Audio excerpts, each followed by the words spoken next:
প্রথমবার টেস্টে পাকিস্তানকে হারিয়ে ইতিহাস গড়ল বাংলাদেশ। মিরাজ সাকিবের স্পিন ঘূর্ণিতে রাওয়ালপিন্ডি টেস্টের দ্বিতীয় ইনিংসে ১৪৬ রানে অল আউট হয় স্বাগতিক পাকিস্তান। জবাবে ৩০ রানের মামুলি টার্গেট কোনো উইকেট না হারিয়েই জয়ের বন্দরে পৌঁছে যায় টাইগাররা। আক্ষেপ ঘুচার দিন, হতাশা ভোলার দিন। ২১ বছর আগের মুলতানের আক্ষেপ রাওয়ালপিন্ডিতে ঘুচল এমন উল্লাসে ভেসে। ইতিহাস গড়ে পাকিস্তানের বিপক্ষে প্রথম টেস্ট জিতল বাংলাদেশ। শুধু প্রথম টেস্টই নয়, পাকিস্তানের মাটিতে প্রথম আন্তর্জাতিক ম্যাচও জিতল টাইগাররা।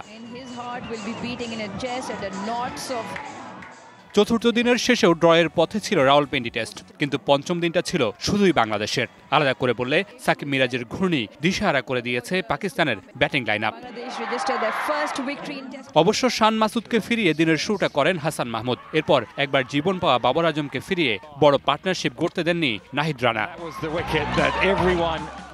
এরপর চলে সাকিব আল হাসান আর মিরাজের স্পিন জাদু। রানের খাতা খোলার আগেই সৌদ শাকিলকে ফেরান সাকিব। পরের ওভারে সেট ব্যাটার আব্দুল্লাহ শফিককে ফিরিয়ে রেকর্ড বইয়ে নাম তুলেন এই অলরাউন্ডার। বাঁহাতি স্পিনার হিসেবে আন্তর্জাতিক ক্রিকেটে সর্বোচ্চ উইকেটের মালিক বনে যান সাকিব।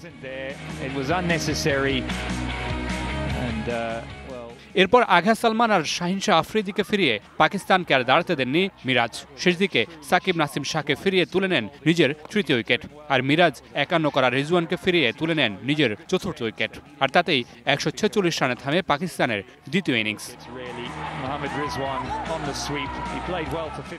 বাংলাদেশের সামনে জয়ের জন্য লক্ষ্য দাঁড়ায় মাত্র ৩০ রান। জাকির হাসানের অপরাজিত ১৫ আর সাদমান ইসলামের অপরাজিত ৯ রানে কোনো উইকেট না হারিয়ে ঐতিহাসিক জয় তুলে নেয় বাংলাদেশ।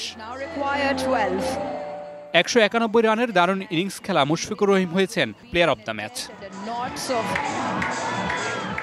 Mamunur Rashid, DBC news.